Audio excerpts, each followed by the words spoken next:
Bueno, chicos, ya estamos todos, parece. Vamos a empezar. Diagrama de Wiggers. Lo mismo que ya vimos del ciclo cardíaco, que yo lo representé un poco gráficamente, ¿no? Para que se entienda mejor. Aquí va a estar en una gráfica.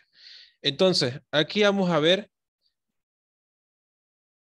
desde una sístole, desde sístole a sístole, ¿ya? Desde sístole a sístole, ¿ya? Estas montañitas que ven, ¿no ve? Eso prácticamente es la sístole, ¿ya? Sístole a sístole. Aquí está. Sístole a sístole. Fíjense. ¿Dónde termina la sístole? Aquí. Lo voy a rayar ya porque esto es importante. Aquí termina la sístole. ¿Dónde termina la sístole acá? Acá termina la sístole.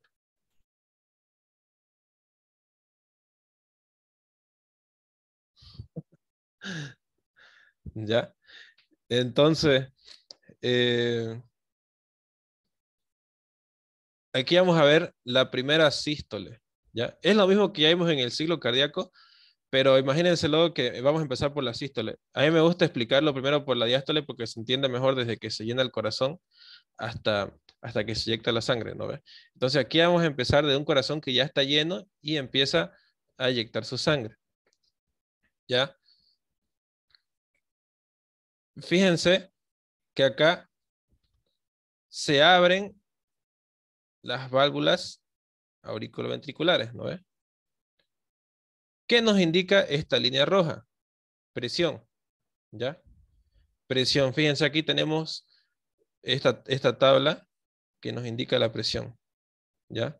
La línea roja es presión, la línea azul es volumen, aquí lo vamos a poner volumen, esto es presión, la línea de color, la línea de color amarilla es electrocardiograma, que ya les expliqué rápidamente ahorita, ¿no? Y esta línea de color naranja es el fonocardiograma, donde vamos a oír los ruidos, ¿ya? Entonces, vamos a ver primero presión, luego volumen, electrocardiograma y luego fonocardiograma. Vamos a ir así en orden, ¿ya? De arriba abajo. Entonces, aquí se abren las válvulas, perdón, las válvulas aórticas y pulmonares están cerradas para que no haya reflujo, ¿no ve? Entonces, fíjense que la presión aumenta en el periodo de contracción isovolumétrica. Fíjense, aquí nos marca ya el nombre del periodo en el ciclo cardíaco. ¿Qué es lo que pasa en el periodo de contracción isovolumétrica? La presión sube hasta 80, ¿no ve? Hasta 80 milímetros de mercurio. ¿No ve? Y fíjense que acá el volumen en el periodo de contracción isovolumétrica ya está en 120, ¿no? Ya está totalmente cargado el ventrículo listo para eyectar su sangre. ¿Y qué vemos en el electrocardiograma? Aquí tenemos la onda P, ¿no ve? Que no nos interesa ahorita. Tenemos el complejo QRS. ¿De qué se encarga? ¿Qué nos mostraba el complejo QRS? ¿Quién lo notó? Contracción del ventrículo. Contracción del ventrículo, ¿no ve? Bien. Entonces, como acá aumenta la presión en el periodo de contracción isovolumétrica, se cierran las válvulas auriculoventriculares y eso nos provoca el primer ruido. Fíjense acá, tenemos el primer ruido, que tiene un tono más grave y tiene mayor duración que el segundo, fíjense. Ya, aquí está representado en las líneas del fonocardiograma. Fíjense, y es lo mismo. Esto tienen que entenderlo fácilmente si saben lo otro que ya les expliqué. Luego del periodo de contracción isovolumétrica viene el periodo de eyección, ¿no ve? ¿Qué es lo que pasa en el periodo de eyección? Vamos a empezar por la presión. La presión aumenta de 80 a más de 100. Fíjense, 120. Tiene que pasar los 100 milímetros de mercurio para que la sangre pueda eyectarse, porque la presión en la aorta es de 80 a 100, ¿no ve? Entonces, para que la sangre se eyecte, tiene que sobrepasar esos 100. Entonces, aquí la sangre ya se está eyectando. Fíjense que el volumen, obviamente, en el ventrículo va a empezar a disminuir porque la sangre se está yendo hacia afuera, ¿no? Hacia la circulación sistémica. Entonces, ¿se eyecta cuánto de volumen de sangre se eyecta? ¿Quién se acuerda? ¿Cuánto es el volumen sistólico?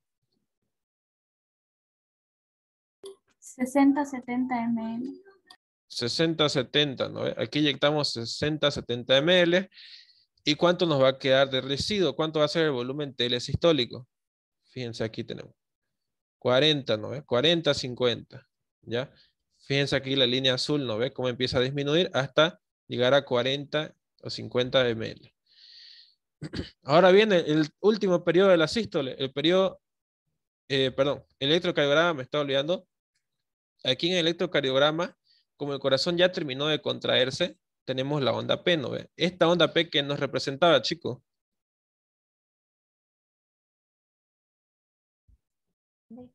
Contracción auricular. Perdón, esta es la T. Despolarización. La T, ¿no ve? Despolarización, repolarización, perdón, repolarización de los ventrículos, ¿no ve? Onda T. Onda P, QRST, ¿no ve? Luego pasamos al periodo de relajación isovolumétrica. En el periodo de relajación isovolumétrica, fíjense que la presión empieza a caer, fíjense la curva de presión empieza a caer, fíjense hasta llegar a 0, hasta acá. De 120 baja a 0, ¿no ve? Entonces, si disminuye la presión en el ventrículo, mientras disminuye la presión en el ventrículo, aumenta la sangre. Acuérdense que tenemos la aurícula, ¿no ve? Y el ventrículo. Cuando disminuye la presión en los ventrículos, la aurícula ya se está llenando de sangre, ¿no ve? Entonces, la aurícula aumenta su presión. Por lo tanto, al aumentar la presión en las aurículas, se abren las válvulas aortopulmonares, ¿no ve?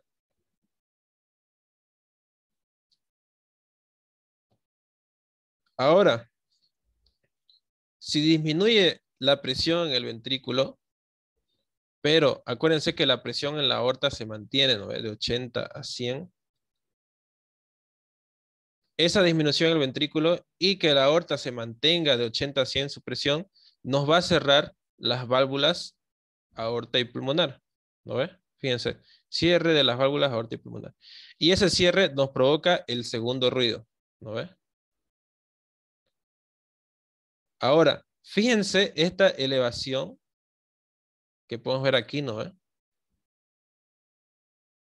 ¿Qué nos indica esa elevación? Fíjense que es la presión de la aorta. La presión de la aorta. ¿Qué es lo que pasa acá? Es que la aorta, tenemos la aorta, tenemos el ventrículo, ¿no ve? ¿Qué es lo que pasa con la sangre? La sangre sale primero, ¿no ve? En el periodo de eyección. Luego que disminuye la presión en el ventrículo, estas válvulas se cierran y la sangre vuelve. Siempre hay un pequeño reflujo, ¿ya? Y ese reflujo choca con las válvulas cerradas, ¿ya? Y ese choque, fíjense que nos hace esta pequeña muesca, ¿ya?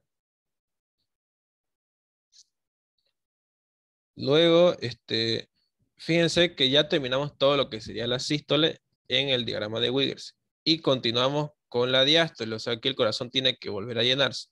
Entonces, el periodo de llenado rápido. El periodo de llenado rápido es cuando las válvulas auriculoventriculares están abiertas, ¿no ves? Aumenta la presión en las aurículas y empieza a entrar la sangre de las venas cavas y de las venas pulmonares. Entonces el volumen de sangre empieza a elevarse de los 40 que sobraron otra vez a 120, ¿no ves? Pero acuérdense que primero en el periodo de llenado rápido solamente se llena un 80%, ¿no ves? Un 80%. Y fíjense que acá en el segundo, este es primer tercio, segundo tercio, tercer tercio de la diástole, ¿no ves? Lo que ya vimos. En el segundo tercio, ¿qué es lo que pasaba? La sangre de las venas cavas que faltaban por llegar al ventrículo, fluyen hacia el ventrículo, ¿ya? Es la sangre que sobraba en las venas. Entonces, a esto también se le llama diástasis, ya ese es otro nombre. Entonces aquí fíjense que el ventrículo se llena mucho más de sangre, pero no es tanta la cantidad, ¿ya? No es tanta la cantidad. Este es el periodo, por así decirlo, un poco más, el menos importante de estos tres. ¿ya? Y aquí se produce el tercer ruido, fíjense. Aquí les voy a hablar un poco del tercer ruido. El tercer ruido no se escucha a través del oído humano. Ustedes, si se acercan al pecho de su amigo, solamente van a escuchar dos ruidos. El tercer ruido solamente se lo detecta mediante el fonocardiograma, ¿ya? El tercer ruido, escúchenme bien, es fisiológico, o sea, es normal en personas menores a 30 años, ¿ya? En personas mayores a 30 años o en adultos mayores, ya es patológico. Nos indica, si hay tercer ruido en una persona, pónganle de 60 años, nos indica insuficiencia cardíaca, ¿ya? Nos está indicando que el ventrículo no se está llenando correctamente. Porque, ¿por qué se produce este tercer ruido? Se debe a la sangre, a ese exceso de sangre, ¿no?, que faltaba por pasar desde las venas hacia la aurícula y de la aurícula al ventrículo. Esa sangre, a ver, la vamos a representar acá. Aquí tenemos el ventrículo, aquí tenemos la aurícula y aquí tenemos la vena, ¿no? La vena acá. Entonces, la sangre que faltaba pasa hacia la aurícula. Acuérdense que aquí hay un 80%, ¿no ve? Aquí hay un 80%. Entonces, la sangre pasa de la vena a la aurícula y hacia el ventrículo. Entonces, esta sangre choca con la sangre que ya estaba, ¿no ve? Y nos provoca un sonido, que es el tercer ruido cardíaco, que es normal en personas menores a 30 años. ¿Dudas del tercer ruido?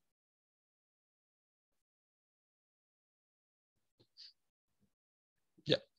Entonces, luego tenemos el periodo de contracción auricular o sístole auricular, ¿no ve? Cuando, cuando la aurícula empieza a contraerse, fíjense que nos forma esta onda A. ¿Qué nos indica la onda A? El aumento de presión en la aurícula al momento de su contracción, ¿ya? Esto nos indica aumento de presión en la aurícula. Aurícula izquierda la vamos a poner, ¿ya? Entonces aumenta la presión y nos forma esta onda A en el diagrama de Wilks. Entonces esa contracción nos va a llenar mucho más el ventrículo, ¿no ve? ¿Cuánto? 12%, 13%, ¿cuánto por ciento era lo que faltaba? 20%. 20%, ¿no ve? ¿Y cómo se va a representar en el electrocardiograma? La onda P, ¿qué nos indicaba? Despolarización. Es contracción de las aurículas, ¿no ve? Entonces así está representada en el electrocardiograma. Ahora, ahí terminamos el periodo de la diástole, ¿no ve? Fíjense que el volumen ya llegó a su tope. ¿Cuánto es el tope? 120 ml, ¿no ve? Que ya está lleno otra vez el ventrículo. Ahora, ¿qué es lo que pasa si el corazón está lleno? Empieza otra vez el periodo de sístole, ¿no ve? Que es prácticamente lo que ya les expliqué en esta parte. Es lo mismo. ¿Tienen alguna duda?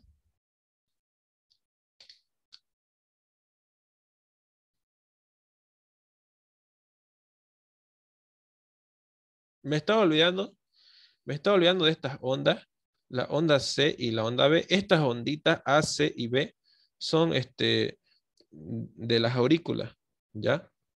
Esperen un segundo. Me están hablando.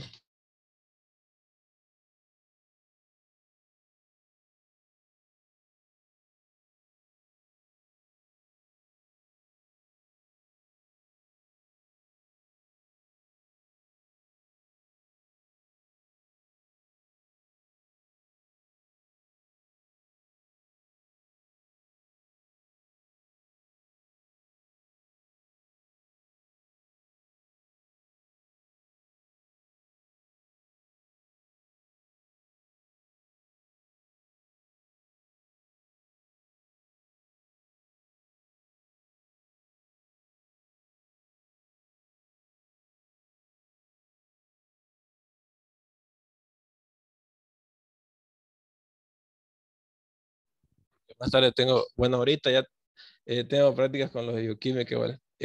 Ya, vamos a terminar, esto es lo último. Entonces, esta onda C nos representa el flujo retrógrado, ¿ya? Al momento de que el ventrículo aumenta su presión, ¿no ve? Y está contrayéndose, obviamente la sangre va a haber un poco de reflujo hacia la aurícula, ¿ya? Pero acuérdense que ese reflujo no se va a lograr porque las válvulas auriculoventriculares están cerradas, ¿no ve? Pero esa sangre que viene hacia arriba y choca con las válvulas auriculoventriculares nos va a formar esta onda C, ¿ya? Y la onda B va a ser al momento, vamos a usar este dibujo, al momento que el corazón, el ventrículo se está contrayendo, está aumentando su presión, ¿no ve? Al momento que se está eyectando la sangre, ¿no ve? Hacia la vena aorta, al mismo tiempo, casi al mismo tiempo, las aurículas se están llenando de sangre, ¿no ve? Entonces, el paso de esa sangre desde las venas cavas hacia la aurícula nos va a formar esta onda B, ¿ya? Estas ondas A, C y B están en la parte del diagrama de Wears que está en el libro, pero está en un cuadradito, si no me equivoco, de color azul. Lo van a ver, cuidado que se les pase. Es un cuadradito que está al costado, ¿ya? ¿Tienen alguna duda?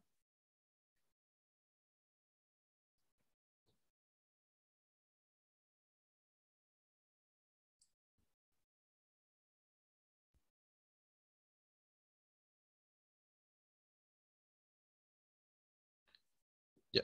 Entonces, esto ustedes tienen que hacerlo solitos, ya practicar y practicar porque, para que no se les olvide aprender a interpretar todo y todo esto, ¿ya? Y por último, la ley de Lis, de Frank Starling, perdón. Me estaba confundiendo con otra ley. La ley de Frank Starling es la capacidad intrínseca que tiene el corazón para permitir la entrada de mayor volumen hacia los ventrículos y por lo tanto, si entra mayor volumen de sangre a los ventrículos, el corazón tiene que hacer mucha más fuerza para bombear más sangre, ¿no ve? Hacia toda la circulación. Esa es la ley de Frank Starling. Fíjense que aquí está un corazón normal, ¿no ve? Un corazón normal, fíjense la función que tiene. Fíjense que su precarga es, su precarga pues hasta 120 ml, ¿no? Y su volumen sistólico es hasta 70 ml. Pero ¿qué pasa si una persona está haciendo ejercicio? Sus células empiezan a pedir más sangre. Tiene que haber más sangre para los músculos, ¿no? Si está haciendo ejercicio una persona, entonces aumenta la demanda de oxígeno, ¿no ve? En las células. Entonces, las arteriolas, esto lo van a ver más adelante en el capítulo de circulación, las arteriolas se dilatan, ¿ya? Entonces, si las arteriolas se dilatan, aumenta el retorno venoso. Aumenta el retorno venoso. Y si aumenta el retorno venoso, va a haber mayor volumen de fin de diástole. Supongamos, de 120 va a subir, supongamos, hasta 150 ml, ¿ya? Entonces, aquí el corazón, imagínense que es un corazón que está súper estirado debido a la cantidad enorme de sangre que tiene, ¿ya? Entonces, si aquí aumenta el volumen en el ventrículo, tiene que haber mucha más fuerza para contraer el ventrículo, ¿ya? Esa es la ley de Frank Starling. Adaptarse a las diferentes cantidades de volúmenes, generando mayor fuerza de contracción. ¿Ya? ¿Tienen alguna duda, chicos? Esto que les expliqué aquí rápidamente, no se preocupen, ya lo van